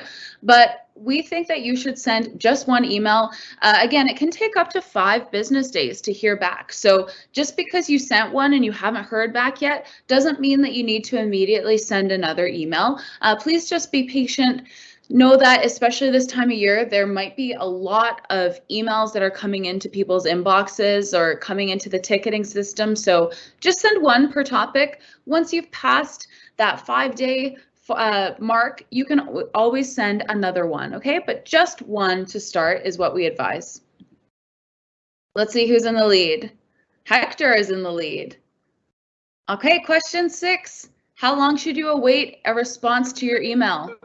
Hint, I actually just said this, so if you were listening to what I just said, you might get this one right. How long should you wait for a response? 5 business days, 2 business days, 24 hours? Yeah, the correct response is 5 business days. So 22 people were listening to what I just said. Not the majority, but that's okay. So yes, please wait up to 5 business days. Again, especially this time of year, a lot of our student services officers, co-op administration, they're just getting flooded with emails. They might have hundreds of emails in their inbox. So please just be patient. Do wait the 5 business days. If you haven't heard back, or if it's a super urgent matter, you can send another email at that point, but we ask that you wait 5 business days. All right, we have Saru back in the lead, Nate in second, Anne is in third, then Hector and Vondre are rounding out the top 5.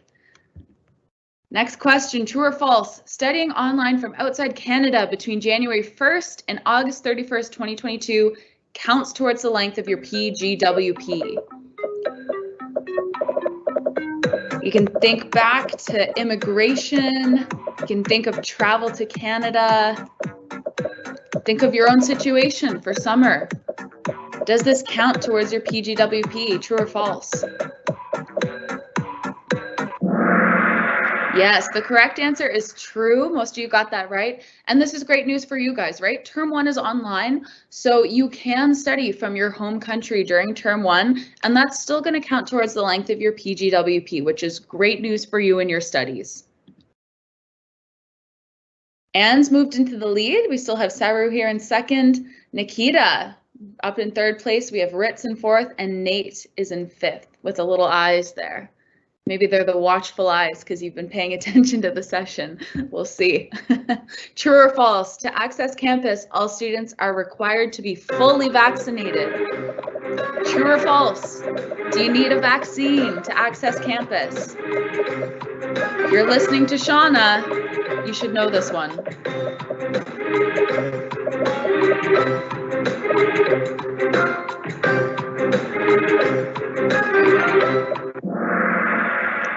Yeah, the correct answer is true. I'm surprised so many answered false. So yes, to access campus, you have to be fully vaccinated.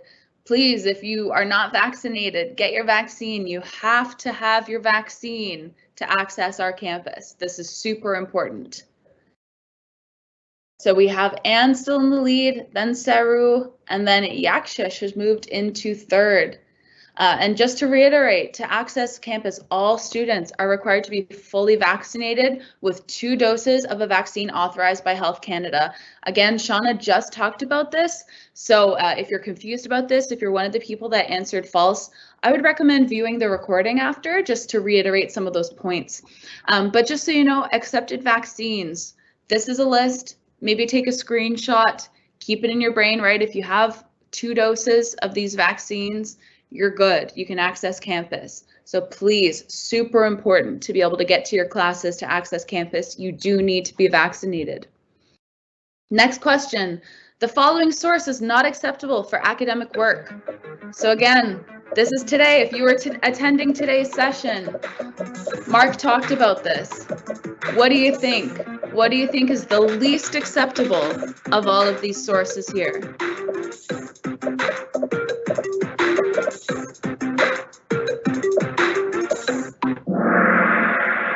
Yeah, so the correct answer is Wikipedia and SlideShare. So the course book, that's a great source.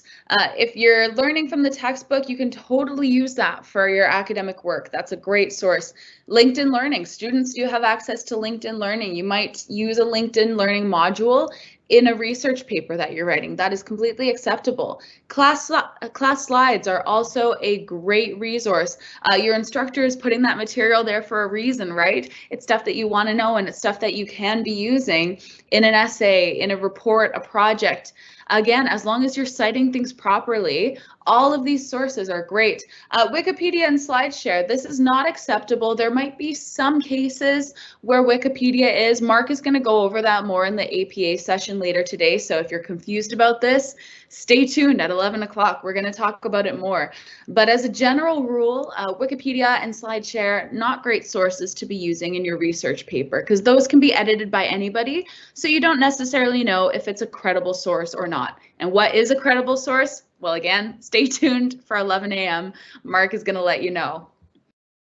Okay, next question. Student work is reported for academic dishonesty if... So does it include plagiarized content? Is that dishonest? What about word replacement software? What about sharing your work with other students?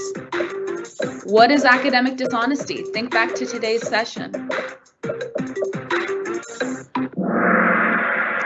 Yeah, the correct answer is all of the above. So technically, everybody who answered was correct, at least in some capacity, but all of the above are true. So student work is reported for academic dishonesty if it includes plagiarized content, if it was done using a word replacement software or done by somebody else, and if it was shared with other students, even if the grade was posted. So if you're sharing work with somebody who's doing the course now, you had that course last term, that's also academic dishonesty, and you might find yourself in Mark's office for that one. All right, let's see the scoreboard. We have Saru back in the lead, and second, we have Vondre, Yakshesh, and Hugh. All right, next question. The work permits issued to international students by the Canadian government are... This was from yesterday's session. If you listen to Melissa, our immigration officer, she talked about this. So what are the work permits that are issued to Canadian or international students by the Canadian government?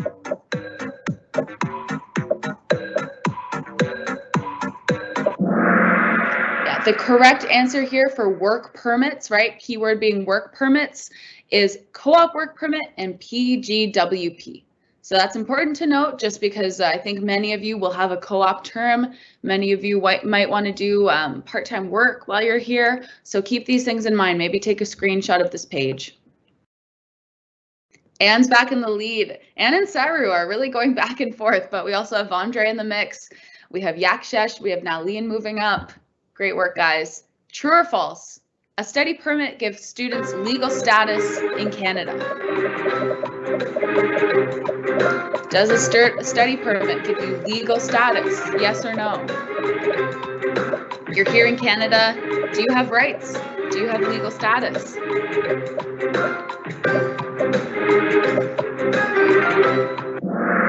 Yeah, the correct answer is true. Being here on a study permit does give you legal status in Canada, gives you rights within the country, it gives you access to many of the resources that we talked about today, like GuardMe health insurance, being able to study here. So please, if you're curious about this, review yesterday's session. The recording will be posted soon, and that is going to give you more information on this topic. Scoreboard. Anne is still in the lead. Saru is still second. Vondre is still third. Nalin has moved up a spot, and then Yakshesh is in fifth. All right, next question. What is the main function of the student visa? Again, think back to yesterday. Think to Melissa. What's the main function of a student visa? Is it a credit card for students? Does it allow you to enter and exit Canada? Does it allow you to work? Can you gain access to banking? Yeah, the correct answer is to allow students to enter and exit Canada. So there is a Visa credit card, but that's not a student visa. That's a different type of visa. You can work, but again, that's different. We just talked about that, right? That's your work permit, that's your PGWP, and gaining access to Canadian banking. The student visa doesn't directly do that. So the student visa directly allows you to enter and exit Canada. Let's see, we still have Anne and Saru in the lead. We have Hugh moving up to third, Vondre in fourth, Nalin is in fifth. So if you have any questions about some of the stuff that we've just talked about, you can review the presentation from yesterday, or you can contact Melissa at Immigration. I just wanted to put a little plug in here. If you're confused, if you have questions, take a screenshot. You can email immigration@cestarcollege.com to speak with Melissa, or she has office hours on campus every Wednesday from 11 a.m. to 1 p.m. So if you're already here in Canada, please feel free to drop by during those hours, speak with Melissa more on these topics. Okay, next question. If you experience mental health issues, culture shock, sexual violence, which college supports can you turn to? Think back to Wednesday. Courtney talked about mental health and sexual violence. Student services talked about these supports. Where can you turn to for help?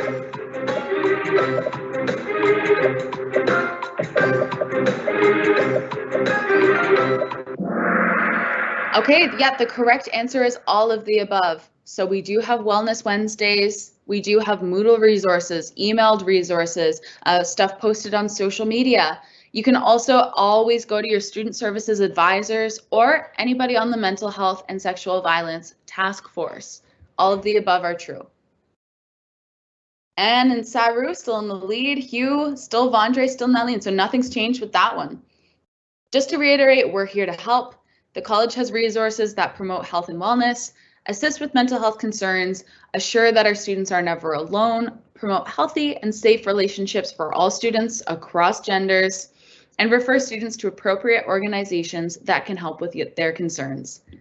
We're here for you. Okay, next question. Think back to Canadian culture. What is not an aspect of Canadian culture? So if you were here yesterday, I was the one who talked about this. What is not an aspect of Canadian culture?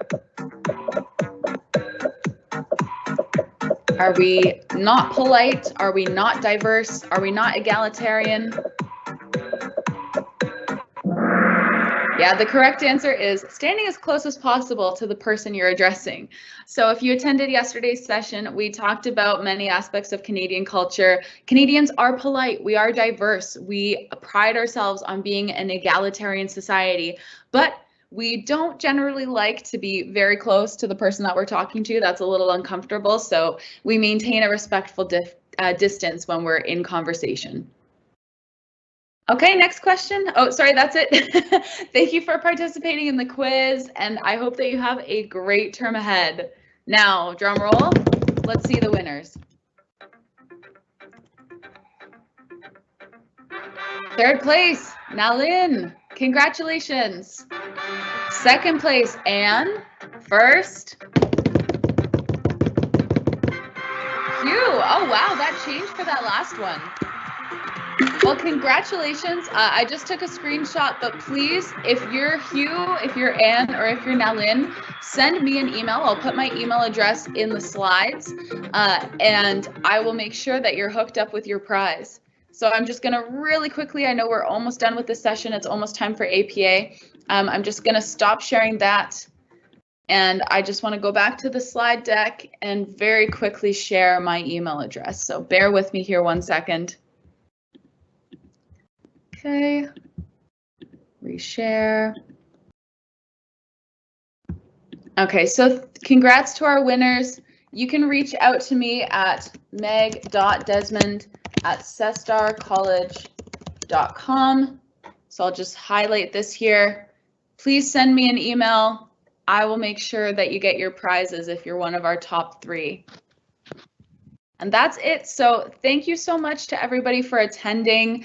Thank you to all for participating in the game. It's 10:57 right now. You have about 3 minutes. Please join that APA workshop. The link for that is available to you. It's a different link than this room, so please exit this room and join us for APA with Mark at 11 a.m.